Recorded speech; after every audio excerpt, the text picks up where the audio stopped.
I would like to introduce our two speakers today, and that's Dr. Paula McFadden and Dr. Patricia Gillen. Both Paula and Patricia are familiar with the lunchtime seminars. So welcome, ladies, and thank you very much for taking the time today to come and talk to us about the recent survey that you've done. Thank you very much, Alison. My name's Paula McFadden, and myself and Patricia Gillen, with our colleagues named on the screen, have been engaged in this research since May 2020. We are looking at the health and social care workers' quality of work and life and coping while working during the COVID-19 pandemic. And today we're presenting on the results from May to July 2022. So we have run these surveys at 6 monthly intervals, and we have also conducted focus groups in between survey points with frontline workers, with managers, and with human resource professionals. So the main aim of this research is to examine the impact of providing health and social care on nurses, midwives, allied health professionals, social care workers, and social workers. The data collection so far have run across 5 phases, with the 6th phase now planned for over the Christmas period ahead. We let the survey run for a couple of months at a time, and as you can see here, May to July 2020, November, February 21, May to July 21, November to February 22, and then this year is May to July 22. We conducted focus groups at phase 2, phase 3, and phase 4. We measure the demographics within the survey. We use standardized scales repeatedly across each survey so we can compare between phases. We use the Short Warwick Edinburgh Mental Wellbeing Scale to measure mental wellbeing. We use the Work-Related Quality of Life Scale to measure quality of work and life. We use the Copenhagen Burnout Inventory to measure burnout, and that was from phase 2 onwards. And we use coping scales, the Brief Cope and Clark's Coping with Work and Family Stressor Scale. And we also ask qualitative questions within the survey so that we can get fuller answers to understand the quant data that we're looking at. So for the 5th phase, we had 1,737 responses, and you can see from here the main response has been Northern Ireland, and that has been typical across all the phases, probably because, you know, Patricia and I are known around here, and, you know, we're networked well. We do have networks across the UK, but we've had varying responses across the countries and across the professional groups.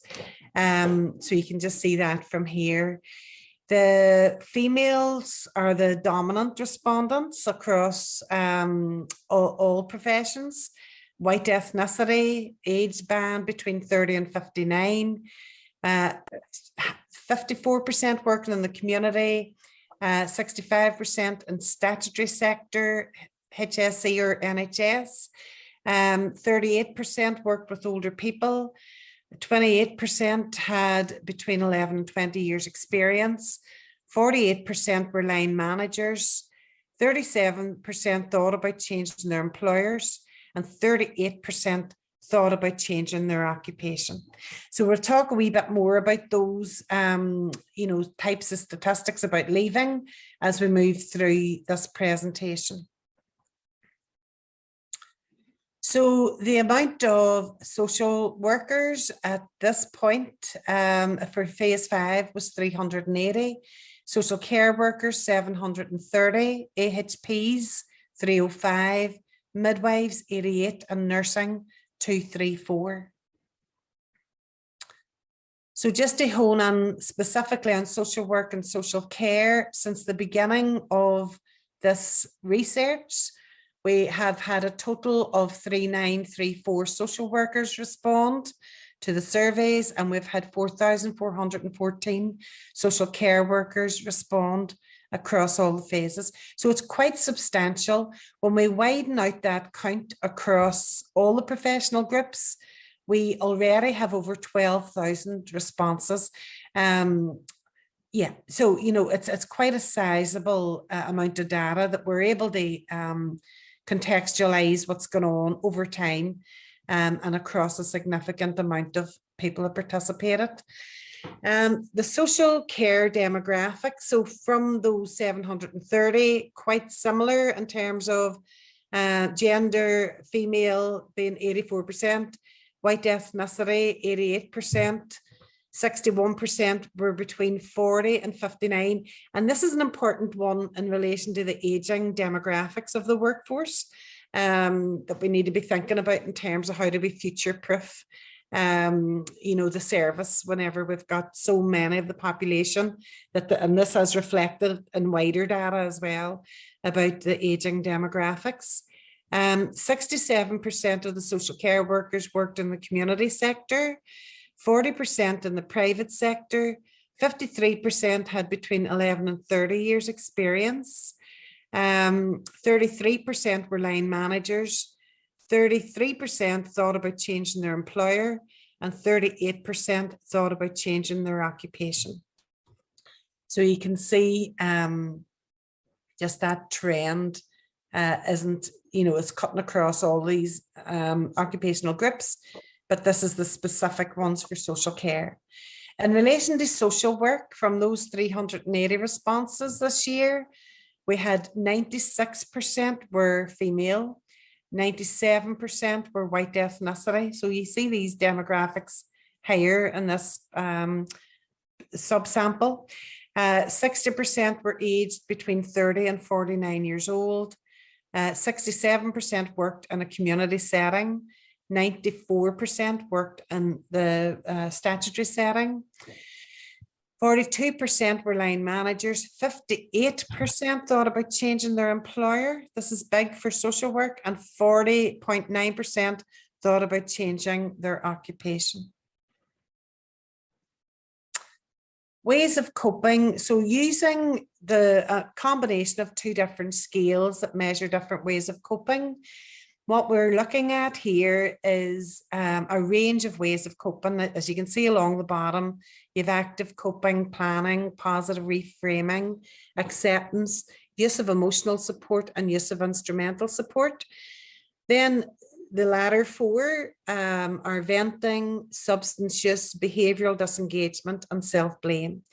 So what we have found over time is that positive ways of coping tended to decrease across the phases of the study. With the exception there, you see active coping increased a little bit there in phase 5 again, as did planning. Positive reframing leveled off, acceptance dropped a bit, use of emotional support leveled off, and use of instrumental support dropped a bit.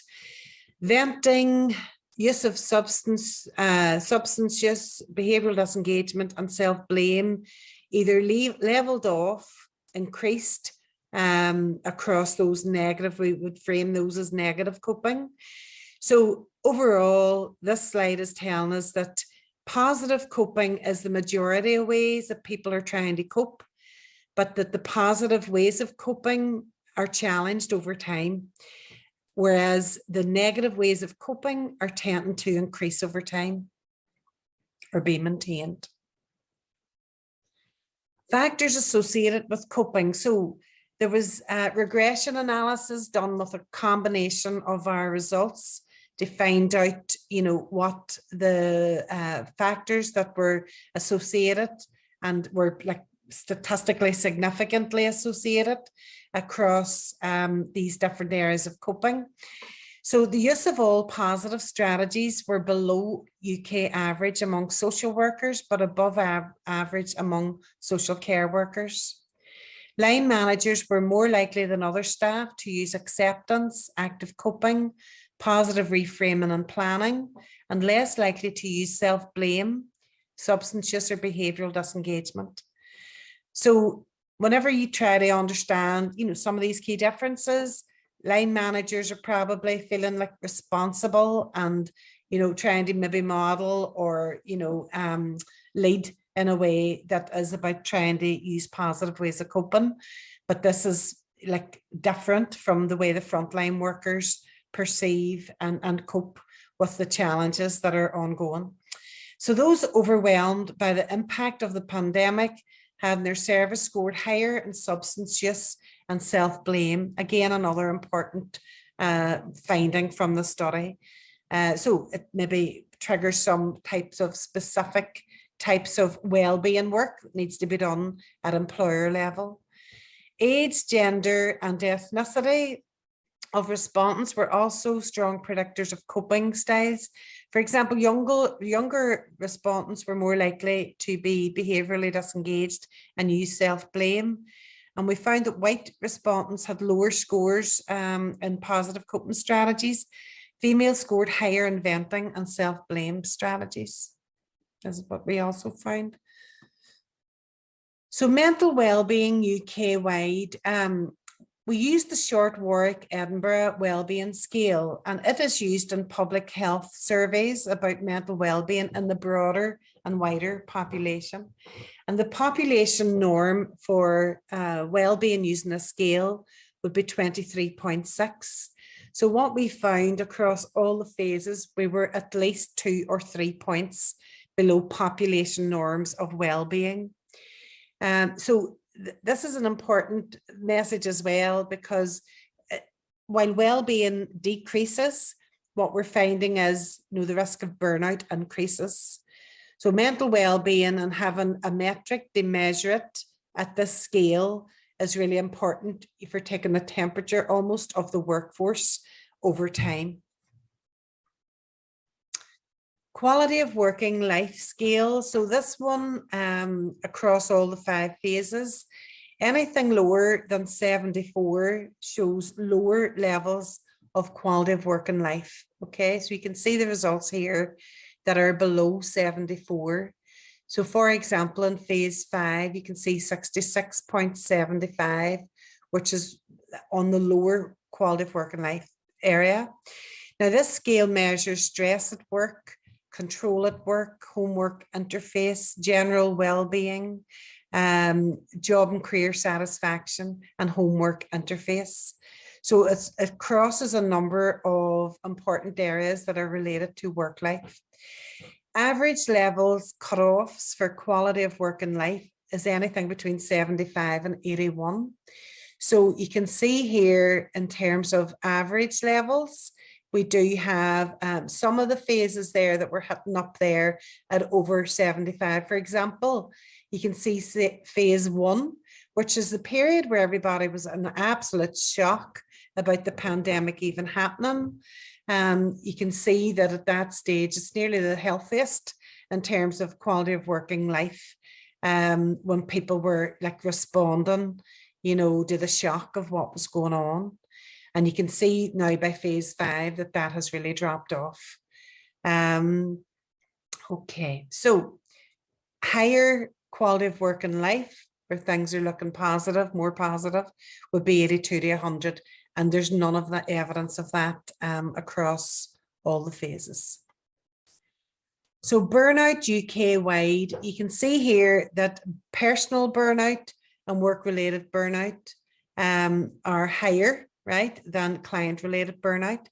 So just to explain, we use the Copenhagen burnout inventory that measures burnout across these 3 domains: burnout in your personal life, burnout in your work life, and burnout in relation to direct client work.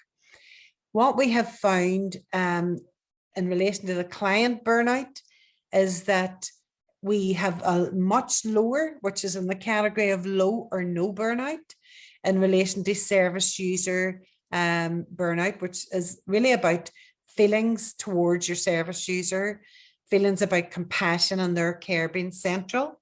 So this is something we also picked up in qualitative data we were able to see that, you know, over time, over all the phases, people that responded with qualitative responses to questions were saying, you know, the service user, like their concern about service users and families was nearly paramount overall, more than what they might have said about their own well-being. So we definitely were able to replicate this in some of the qualitative responses that we got. Personal burnout and work-related burnout are up there in the moderate level of burnout category, you can see, because it's between 50 and 74. You can see across all the phases that you've got like up there higher leveling out, you know, between 63, between phase 3 and phase 4. But they're the highest at phase 3 and phase 4 than they have been in phase 2 and phase 5. We didn't measure burnout in phase 1. We made a decision to measure it from analysing the data from phase 1 because we could see that that was the kind of direction of travel that we were noticing in the responses. So this is the burnout breakdown according to professions or occupations. So we did it just for you as an audience today for the social care workers and for the social workers. You've got the same pattern, personal and work-related burnout is higher than client-related burnout for both social care workers and for social workers.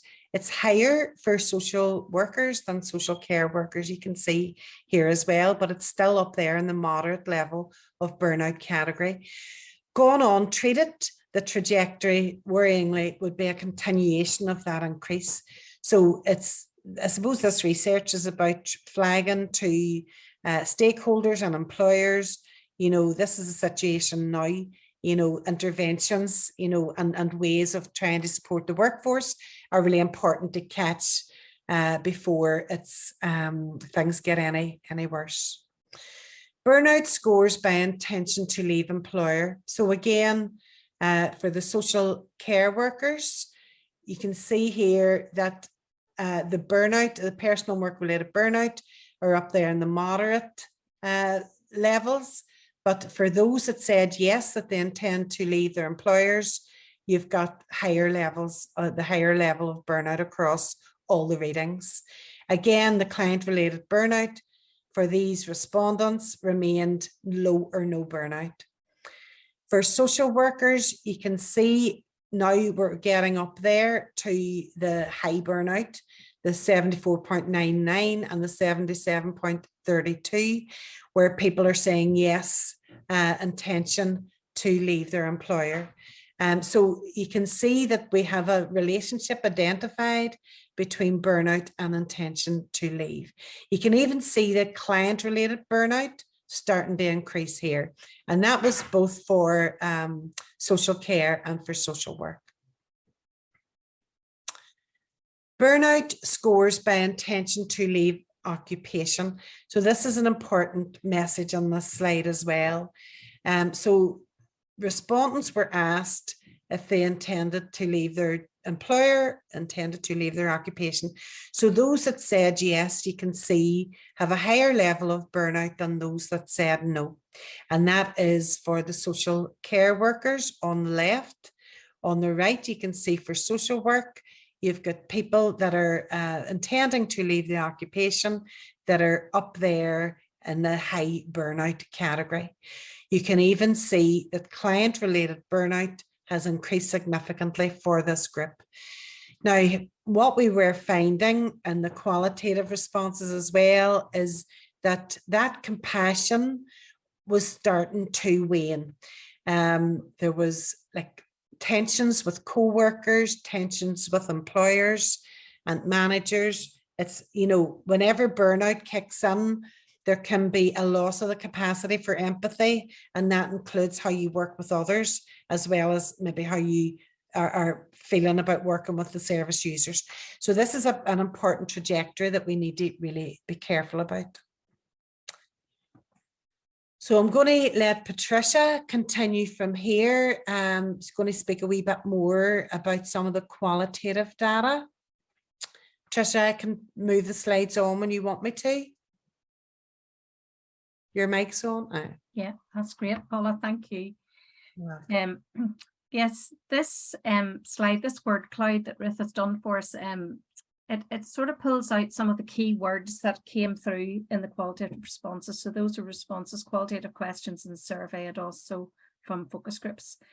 And you can see very clearly what Paula's been talking about there, that idea of burnout and the feeling of being overwhelmed, exhaustion, all of those things, that disconnection. And as we go through the next few slides, we'll be able to pull out some of those threads a little bit more.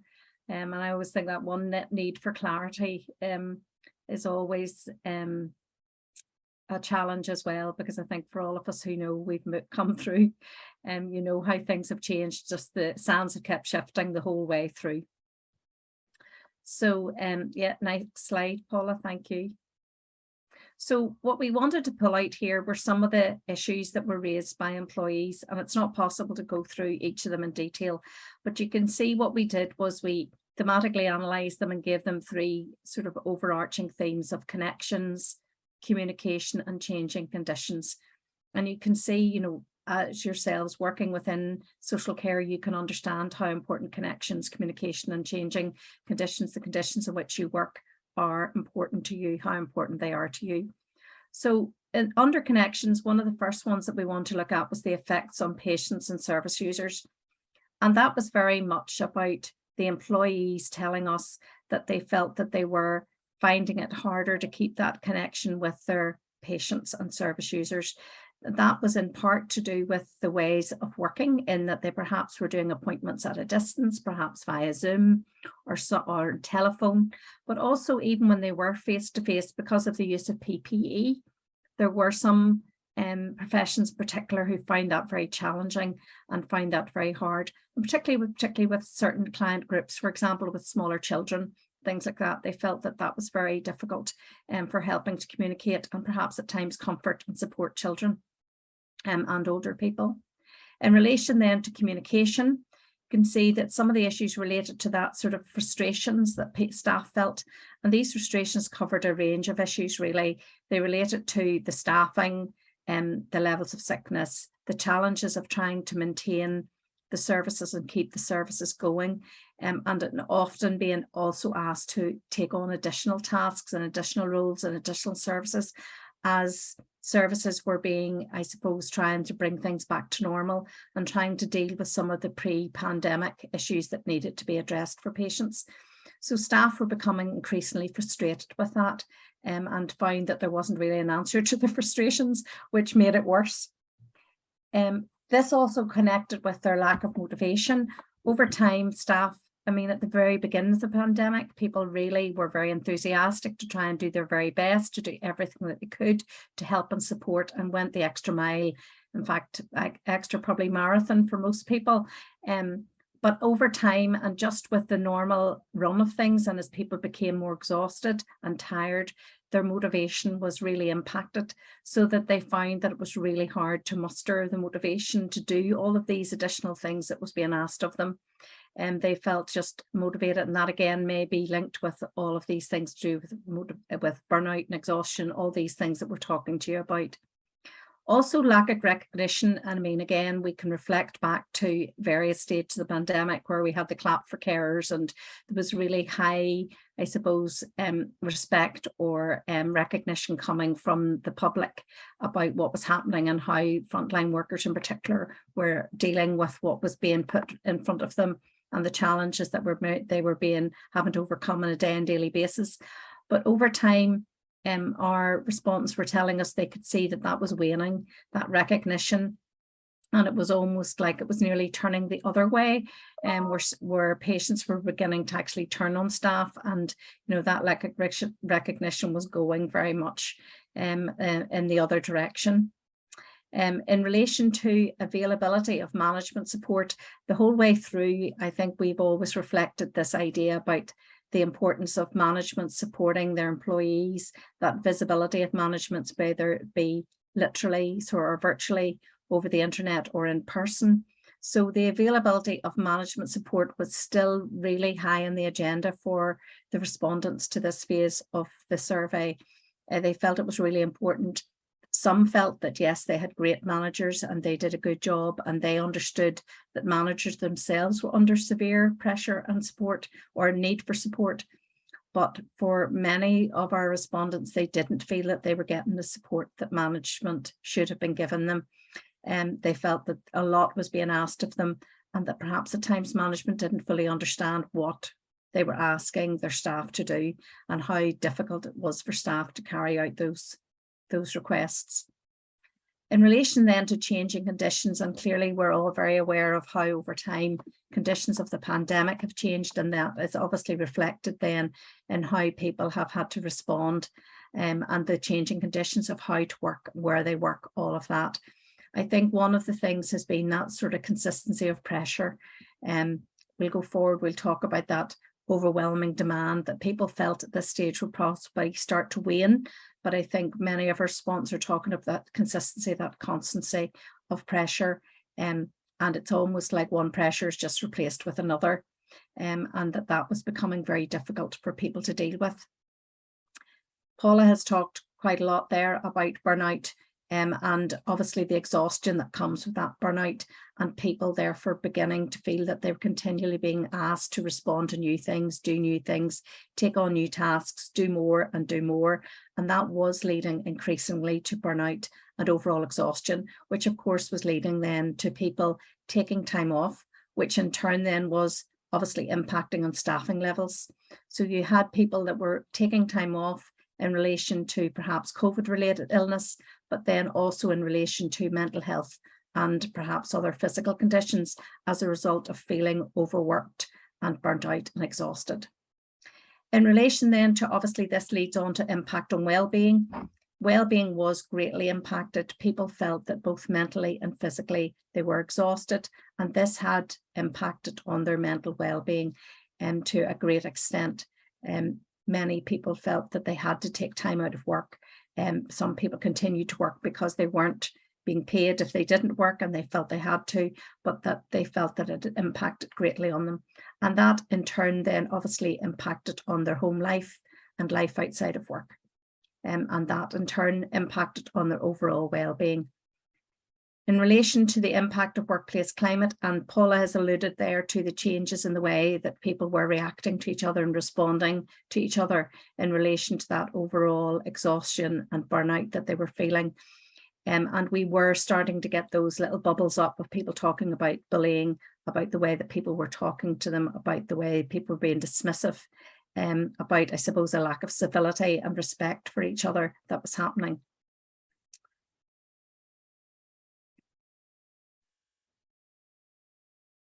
So then in relation, we asked the question, what was the impact of COVID-19 on your specific place of work in relation to patient numbers and service demand? And very clearly, we got through an overwhelming response of that. Really still, there was a very high level on a UK wide of feeling overwhelmed. So virtually 60%. So nearly 2/3 of respondents still felt that their services were overwhelmed by patient numbers and service demand. And you can see in relation to social care workers and social workers, those numbers are up around the mid-50s there. So they still were working in those very high pressured, increased pressure, maintained pressure over a period of time. Next one, Paula, thank you. And this slide shows you, I suppose, overall, how that impacted across the professions on a UK-wide basis.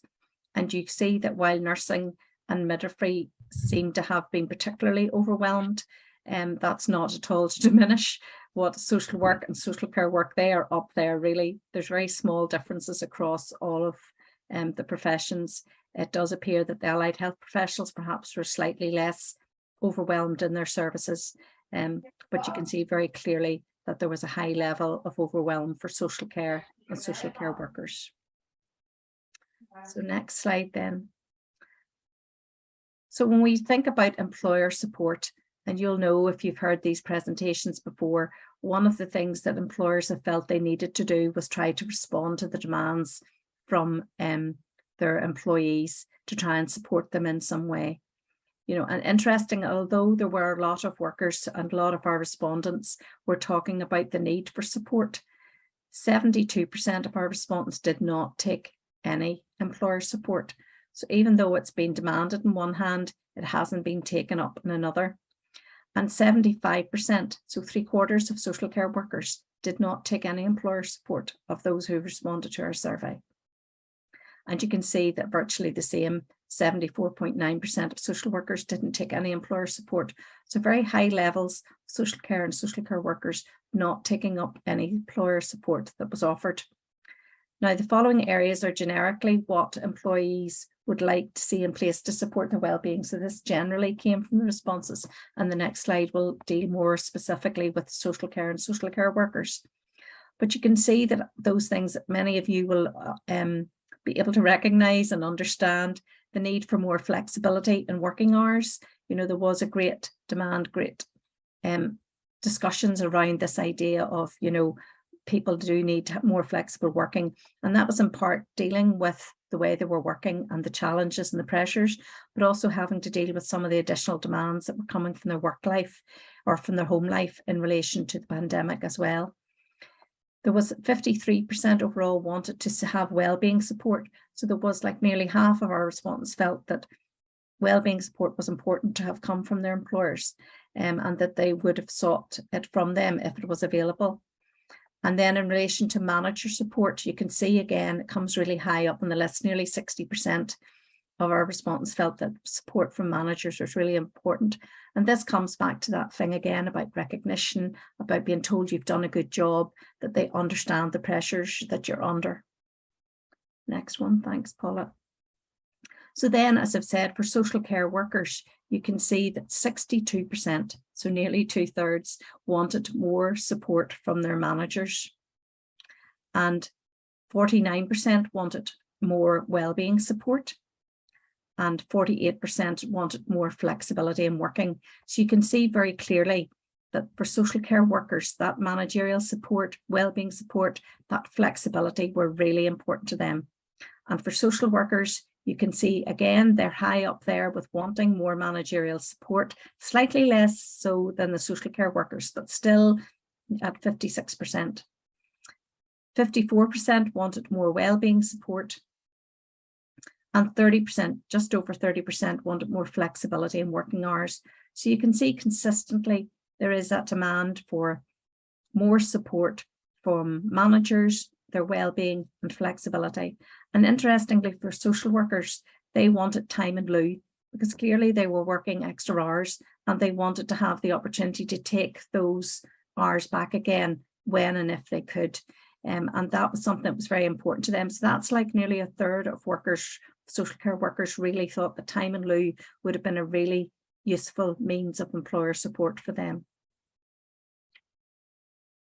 So what were the issues then with employer support? And this is UK-wide, because clearly on one hand, we were told we want employer support, and employers were telling us we're providing support, but there was still low uptake of employer wellbeing support. So we wanted to understand, well, why are employees, while they want the support, why are they not taking it up? And there were clearly plenty of reasons given. Some of them related to feeling that they had support elsewhere. So some people used friends, families, perhaps even their own team that they worked within to provide that support rather than go directly to employers for support. Some indicated that the support wasn't needed, so that's why they hadn't taken it up. They felt that they were coping okay, or they were using other means. And 30%, so again, nearly 1/3, felt that support was not accessible or at a convenient time for them. So that meant that, you know, people did say, well, look, when I've done a busy day's work, I just want to go home. I don't want to have to stay behind to go and have some support or access a session. I don't want to come in on a day off and access a session. And they didn't want to go on lunchtime, because many of them weren't getting lunch breaks. And when they did even get a short break, they felt they needed that time to themselves.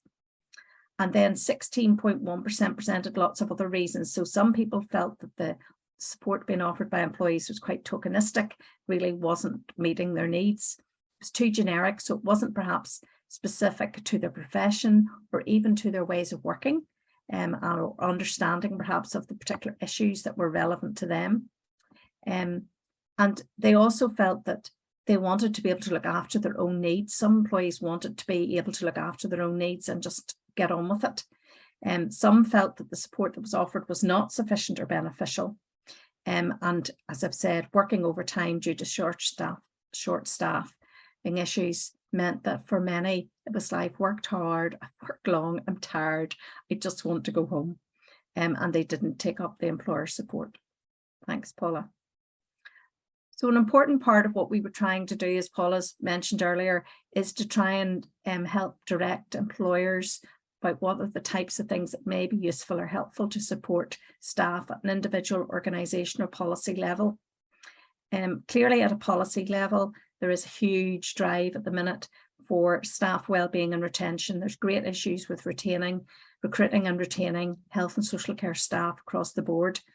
And you can see with what we've been talking about, moderate to severe levels of burnout, you can clearly see that, you know, people are leaving, people are deciding to change jobs, and feeling that they weren't being appreciated. So one of the key things that needs to be done is ensure that we find a way of ensuring that the wellbeing services are ones that meet the needs of the employees, not just done as a tick box exercise. And one of the key things is that issue of accessibility, that fact that it needs to be in some way built into the working day, that doesn't take away from lunch breaks, doesn't take away from time out, but is built into the working day. From an organisational point of view, team support always comes out as being something that's important. It is critical to coping, wellbeing and morale. Staff feel that it's their team members who actually really understand what they're going through because they're going through the same issues. So ideas about how to sustain a positive team culture and climate need to be supported, nourished. Time needs to be taken to work with teams to try and give them time to develop that team support, and sort of rebuild that again a little bit. Because for some, it had sort of fallen away a bit because they were working at a distance, they weren't working collectively together. And many, as you'll know, have said to us in the past that sort of being at a distance away from their colleagues was an added stressor for them. From an organisational point of view, there is a need for a change of culture because we did clearly see a presence of negative workplace behaviour. However, we know that this is not a quick fix. This is something that will take sustained effort, and it does need to be resourced, not expected just to happen within the current resources, but additional resource will be needed and will need to be sustained over a period of time to help us move away from these more negative workplace cultures that staff seem to be experiencing. From an individual point of view, then, it's really important. Training and development need to equip people for future challenges that may lie ahead within health and social care in relation to responding to changes in services. So people need to be helped to train and develop and have those skills and have an expectation that this will happen. Many felt that they were redeployed and put into new roles with little or no support or help or expectation that that was going to happen. So these sort of strategies are needed to help accomplish this. And just then to say thanks a million to all the participants who contributed to this research, and also to our funders, and you can see our funders there, and all the people who helped us and supported us with this study. So important. And then just an overall thank you. And to say that our HSC Workforce Study website is there, and that includes all the publications, the reports, free to access, easy to access and download. And our Twitter is at HSC Study 2020. If you want to follow us on Twitter, you'll get updates on that. And then there's Paula's email that you can contact her at any time if there's anything further that you want to find out. So thanks so much.